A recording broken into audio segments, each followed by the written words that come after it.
We are working on a new trailway.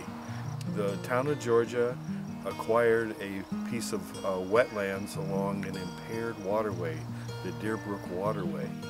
And the area has been recovering, and we've been trying to think of ways to let the public know about the wetland, to get people to understand how wetlands work, especially in these times of worrying about reducing the phosphorus load in the Lake Champlain. These wetlands are very important areas for the state to trap phosphorus before it gets into Lake Champlain. We think that this wetland area will serve as a great introduction for people to this area to see the value of it. To accomplish its goal of building a recreational and educational trail around this sensitive wetland, the Georgia Conservation Commission enlisted the help of the Vermont Youth Conservation Corps. The mission of the Vermont Youth Conservation Corps is to teach individuals to take personal responsibility for all their actions. We accomplish that by hiring young people from 16 to 24 and putting them around the state of Vermont outdoors to complete high priority conservation projects. In the example of working with the town of Georgia at the Deer Brook Preserve, we had a real sensitive wetland area. The Department of Environmental Conservation came in, looked at the wetland, identified a bunch of really rare species and an important floodway for floodwaters to back up so it didn't channelize all into the river. The Conservation Commission in Georgia had an easement on the property and was really interested in getting folks out and educated about wetlands and how they function and utilizing this property. And what the VYCC does is it builds trails so people can enjoy those areas in a really sustainable manner.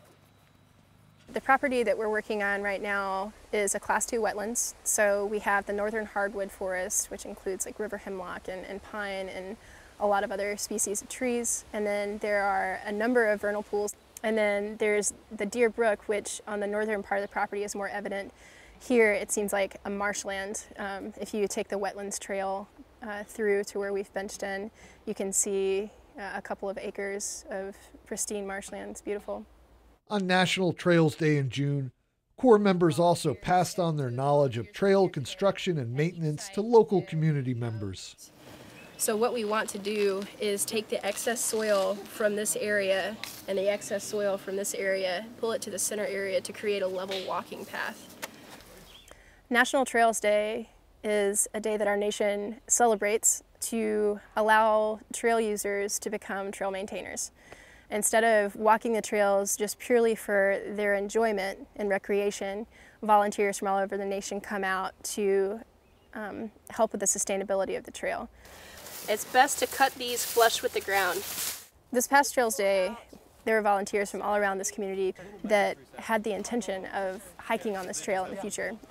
So what we did was we walked them through the entire trail and pointed out areas that either needed work or might need work as the trail continues to get used. It was a really unique opportunity for us. We got to be the teachers, and my crew got to be teachers of the skills that they've been learning for the past 5 months. And everybody was like really excited, and we got to know a lot of people who really care about this piece of property.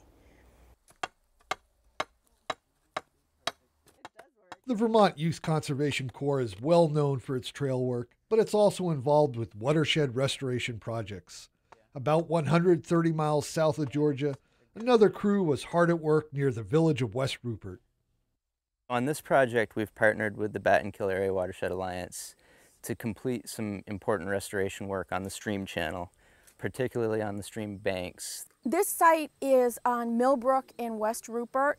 Millbrook starts up at the top of Merck Mountain where Merck Forest is, and it comes down, and you can see it's dry now in August, but when it's wet, this stream comes up and it flows very fast, and it's fed by spring-fed tributaries all the way down.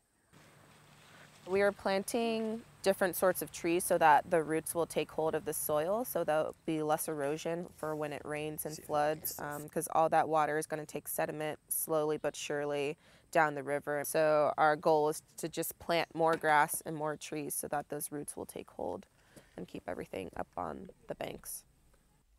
When we started here, you just had giant clay banks, oozing groundwater moving through it. The clay and the gravel would collapse into the stream bed, and then at the next high water, the stream takes the sediment away. when those banks are dumping lots of sediment into the stream, the excess sediment will go downstream and it may be deposited in bars, it may block culverts or block bridges or cross roads. When we say excess sediment, it's more than the natural dynamics of the stream can handle.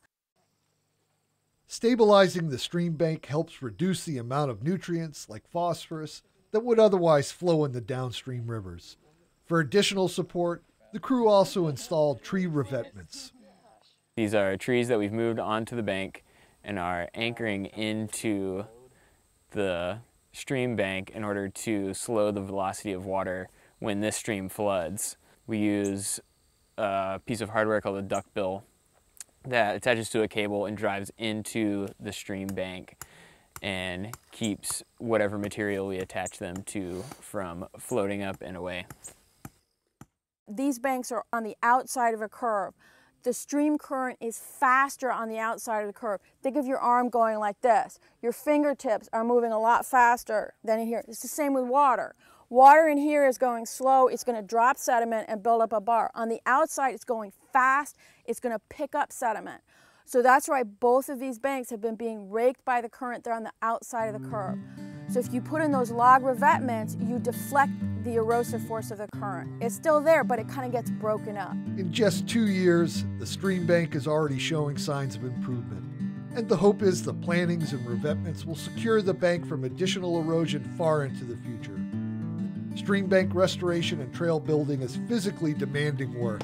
One of the ongoing challenges to getting this work done is convincing a new generation to care. Why should you care? This is your land. This is the land that your children will use, and your children's children, and your children's children's children, and so on and so forth forever. There are more people in the world every day, and if we don't learn to manage our land properly, then it's not going to be here one day. There will be no more wild things. The diversity of species will decrease. That'll be sad. It'll be really sad. I always want there to be green. I think everybody should. That's why you should care.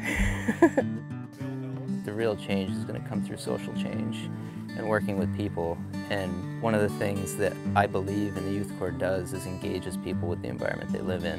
And until all people are engaged with that and realize that we are part of the environment, we're not something that's separate from it, then there's more education to do.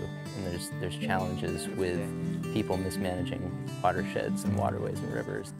What we do is teach young people about it in the hope that by changing this one small person in this small corner of the world, that will spread out and radiate across the state, across the country, around the world, and that more folks will start thinking about where they are and how they're impacting their environment.